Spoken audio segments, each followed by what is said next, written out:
আসসালামু আলাইকুম।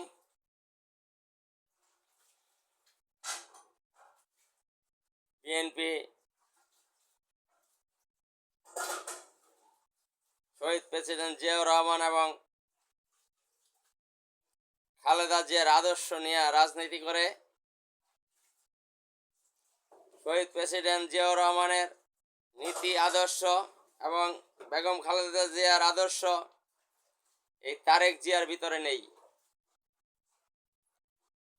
তারেক জিয়াকে এই বিএনপির অনেক সিনিয়র লিডার তারা নেতা মানতে কষ্ট হচ্ছে। তার সাথে অনেক সিনিয়র লিডারের দ্বন্দ্ব রয়েছে।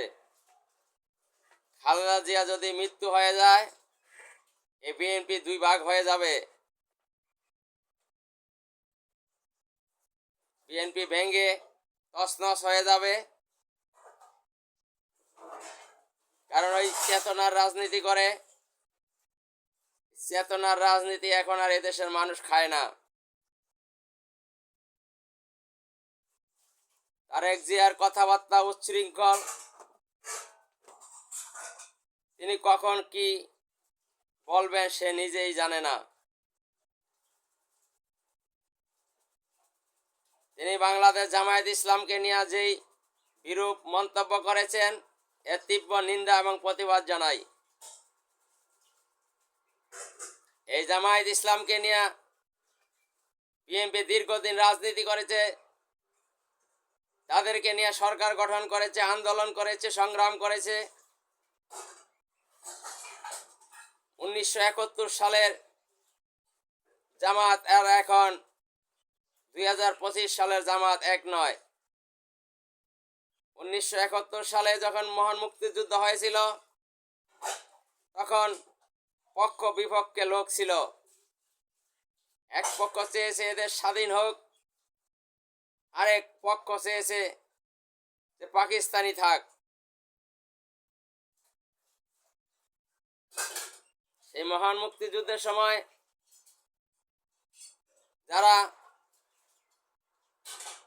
স্বাধীন হোক এটা চায় নাই, তারা বিপক্ষ শক্তি। স্বাধীন হোক যারা চেয়েছে তারা পক্ষের শক্তি। পক্ষ বিপক্ষ থাকবেই।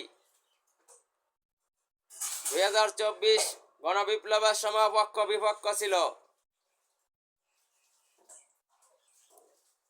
1971 সালে যারা বিপক্ষে ছিল তারা এখন অনেকে জীবিত নেই।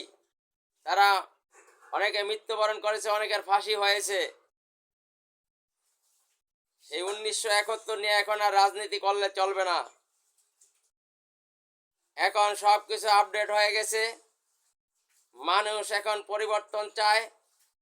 মানুষের ভিতরে এখন পরিবর্তন এসছে। 71 নিয়ে আওয়ামী লীগ রাজনীতি করেছে, এখন আবার বিএনপি 71কে নিয়ে রাজনীতি করতে চায়।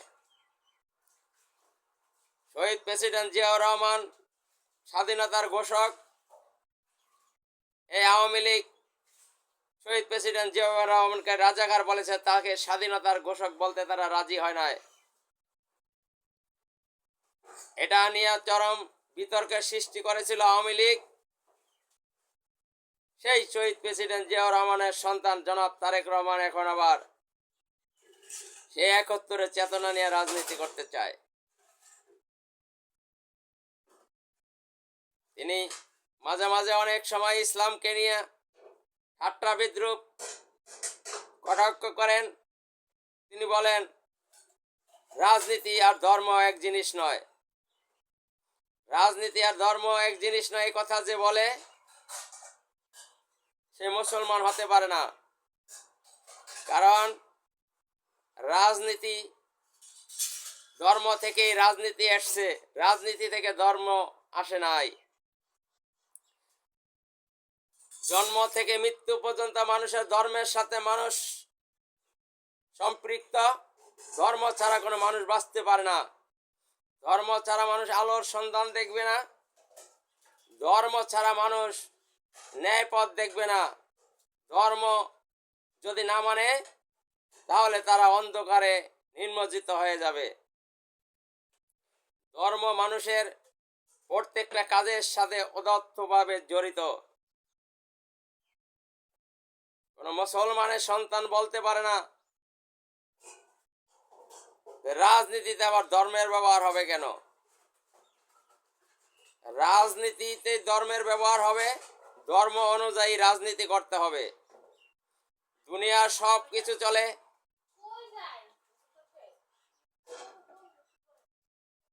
আপনার নিয়ম কানুন রয়েছে। আপনি রাজনীতি কিভাবে করবেন, ব্যবসা কিভাবে করবেন, অর্থনীতি কিভাবে পরিচালনা করবেন, দেশ কিভাবে রাষ্ট্র পরিচালনা করবেন, সমাজ কিভাবে পরিচালনা করবেন, ওই বিশ্বের সাথে আপনি কিভাবে সম্পর্ক স্থাপন করবেন, সব কিছুই ধর্মে বলা রয়েছে। ধর্ম ছাড়া আপনি কিছুই করতে পারবেন না। ধর্ম ছাড়া যদি আপনি কোনো কিছু করতে যান তাহলে আপনি আলোর পথ দেখবেন না, আপনি অন্ধকারের পথ দেখবেন, অন্ধকারে নিমজ্জিত হয়ে যাবেন।